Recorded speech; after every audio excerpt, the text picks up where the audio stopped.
Now let us look at what that same reality is February 2023. Food inflation.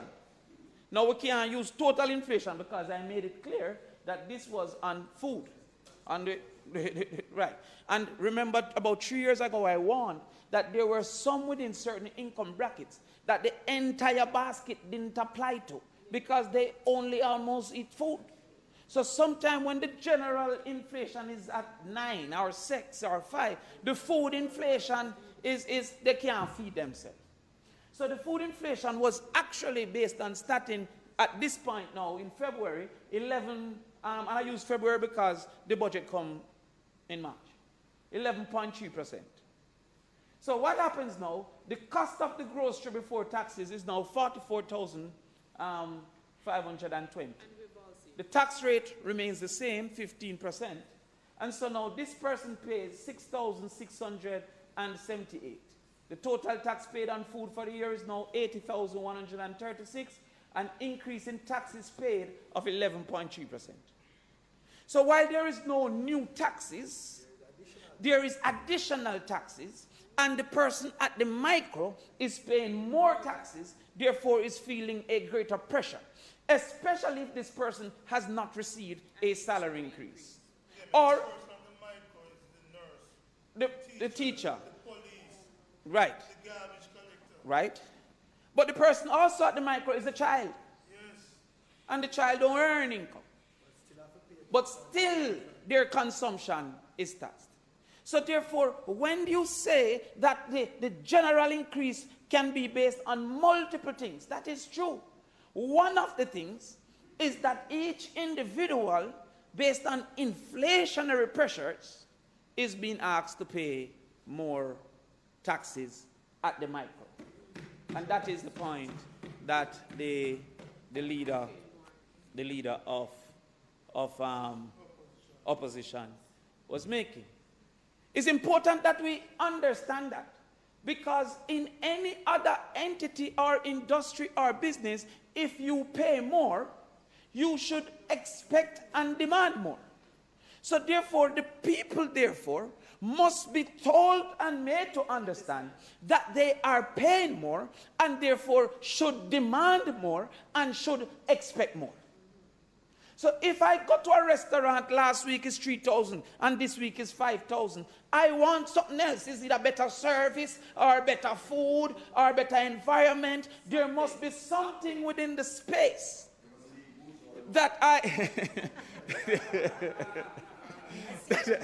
there must be something in the space that I am getting more for what I am paying. And that's why I'm happy that you established from the start that what this is the people's cost for the government services.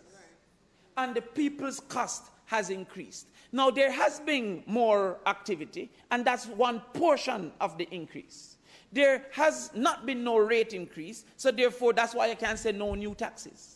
But there has been more taxes. So you should say, it is true, it is true. So you bowl the ball that you bowl, no new taxes. But you can never say no more taxes, because more taxes have come onto the people.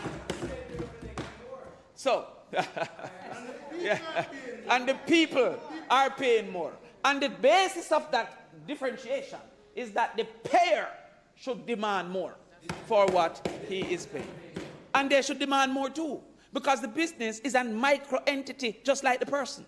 So the business, like some business where don't have access to sewage and have to be paying people for draw the sewage as a factory, should be demanding sewage if they're paying more.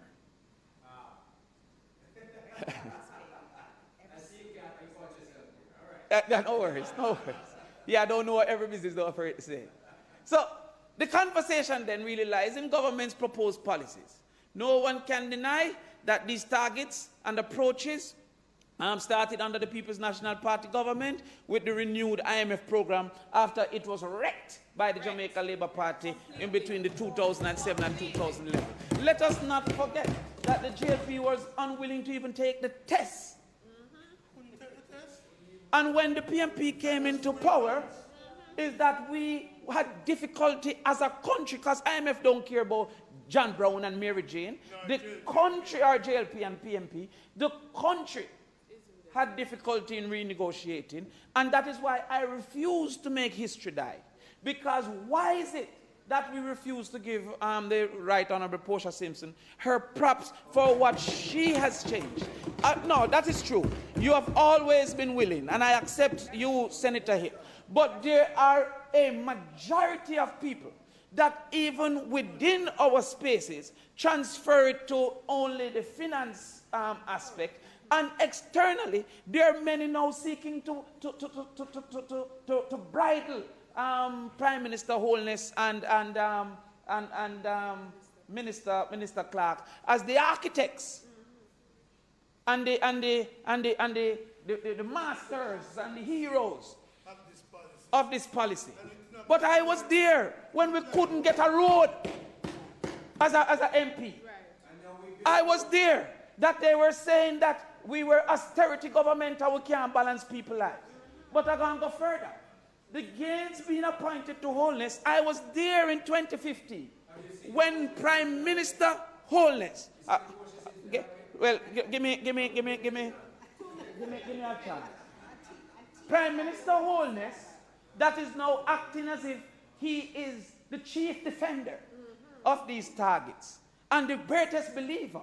He said in 2015, we don't have to accept this deal being proposed. He was speaking about the British prison by the British government, and I'm quoting, in the same way that we didn't have to accept the IMF program, that the PMP negotiated and accepted, which is now wreaking havoc on the lives of the Jamaican people. These are the same targets. None of these targets have been changed.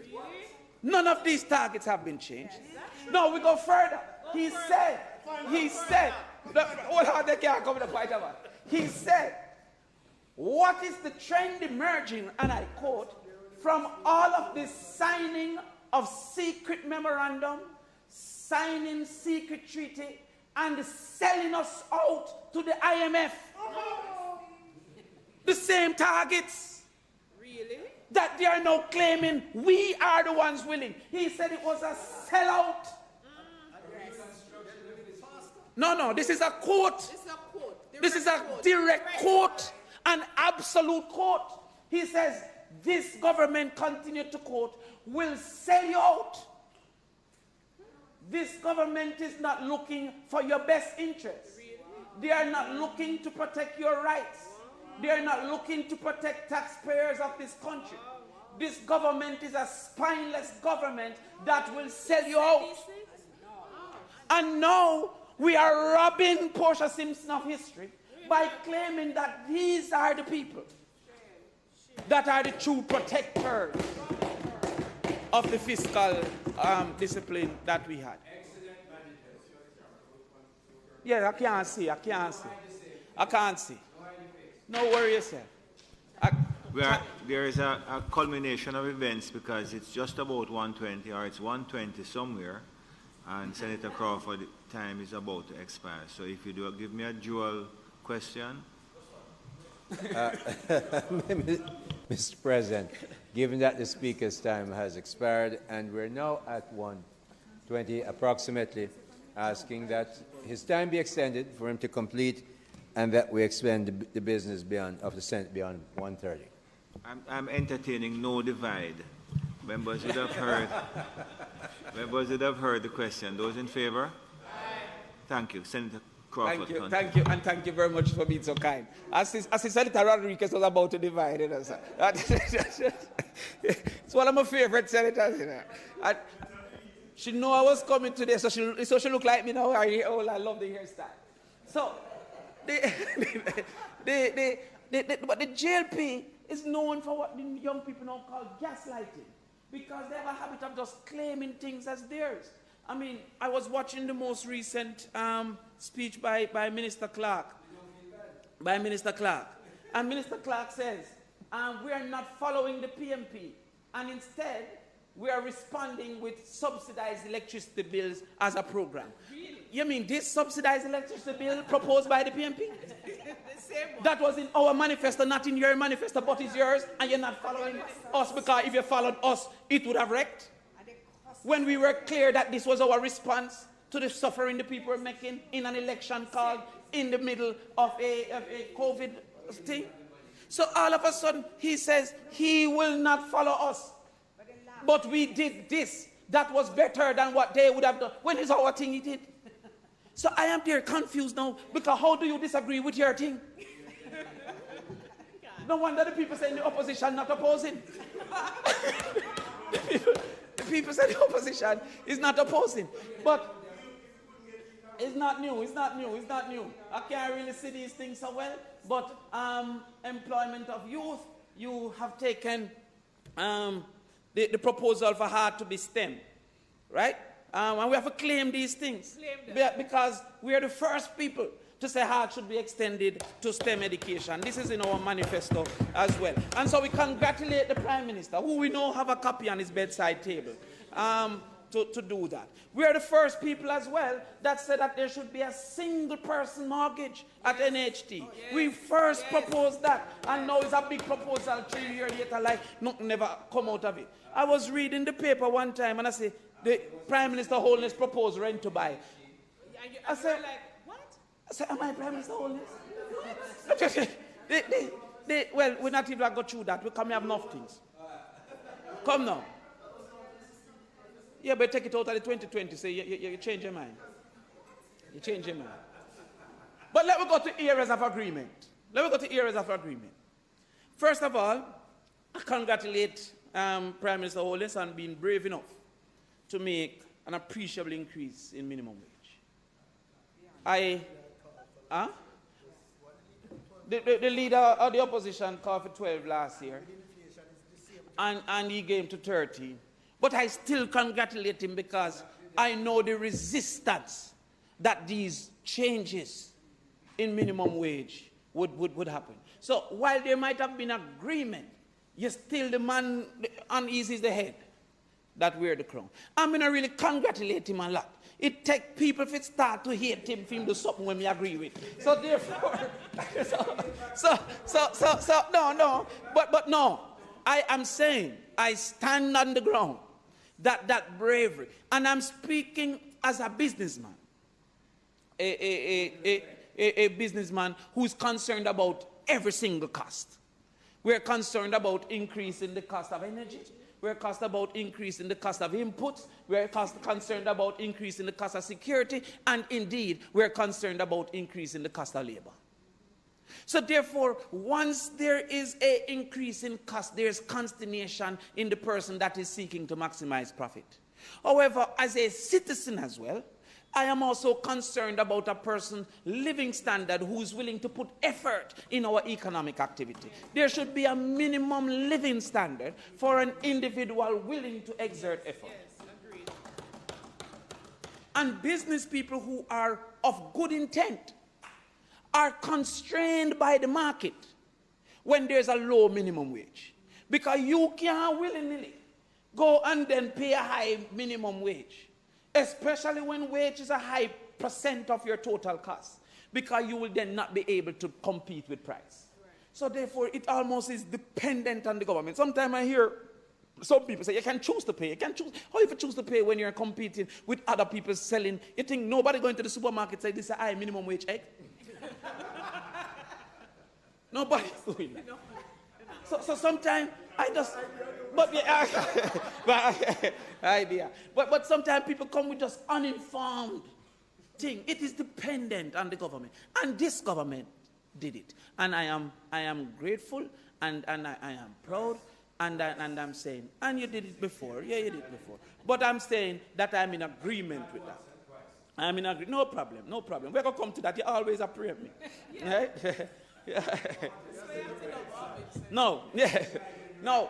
However, I believe that we need to get to a point that we have a more logical and a more objective way to set the minimum wage.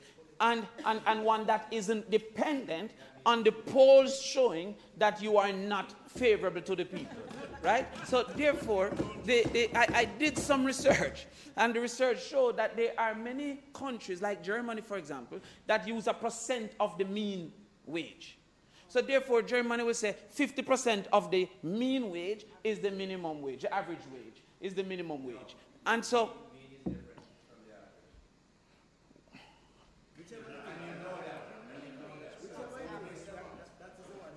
I assumed the normal distribution where the mean is the mode is the median. All right? Cool. Yeah. No, I was going to say, no, I take a deep breath, you will never know how to make Matthew understand. You understand? That's what I did. But what I'm trying to say is that we should have a system where it is an objective measure that every 3 years it simply go to that objective measure. Because it shouldn't be up to people to say, okay, what them should get on whims and fancy. It should be, I think, a mean wage. Now, that percent of the mean or the average, in this case, is going to be based on if your priority is welfare maximization or if your priority is employment maximization. So therefore, maybe captured somewhere in the Constitution even, there should be the range that the government can't go too far throughout the range. But all I'm saying is that there should be a set understanding so that every 2 years it just do itself and we move on. Right? All right, fine. Me don't want to go too far, but you accept the point that I'm making, that there should be this kind of objective calculation. Right? Huh? Yeah, man, Germany do it. Currently. Now, yes. Right. It captures inflation too because the mean wage, I go now. Exactly. Right. So two people can benefit from. Yeah. Talk about it. I am now assigning Covenant.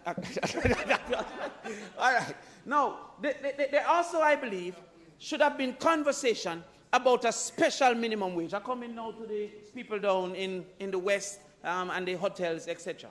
The hospitality worker, the call center worker, but let me just focus now on the hospitality worker, which I understand more.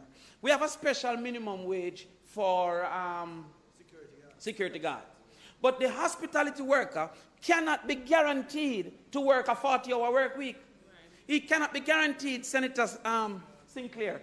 Because in the if I'm a waitress and you're having a ball and you're enjoying yourself, can I say, yo, my time up, I'm gonna leave? No.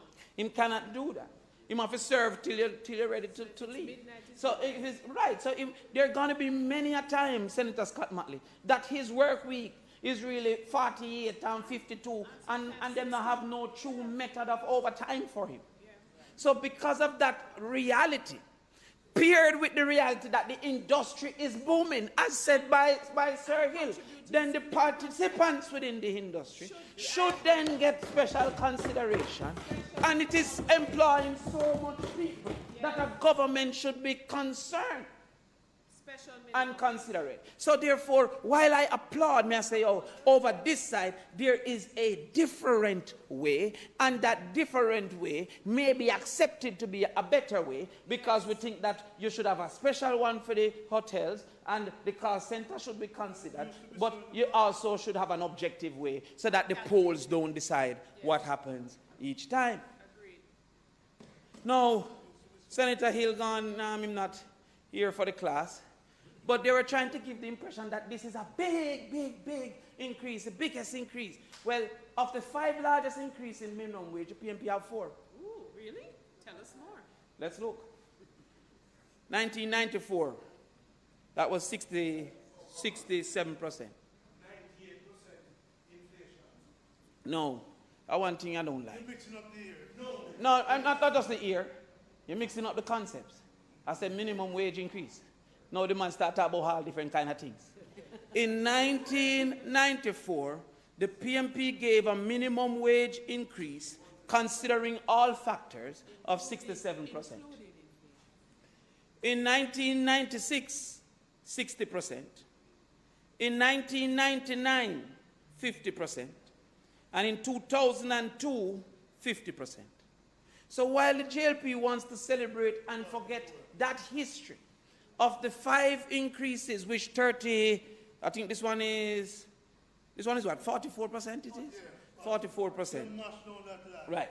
We have mashed down that lie because they have claimed that they are the party for labor. Now they have proven the party for labor rights, but the party for workers have consistently been the People's National Party.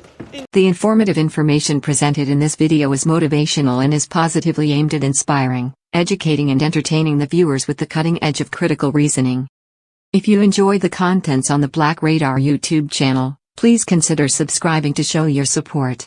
This is Motivational. We want to present to you a wholesome kind of level of consciousness right now. So subscribe and tell your friend them. This is Motivational.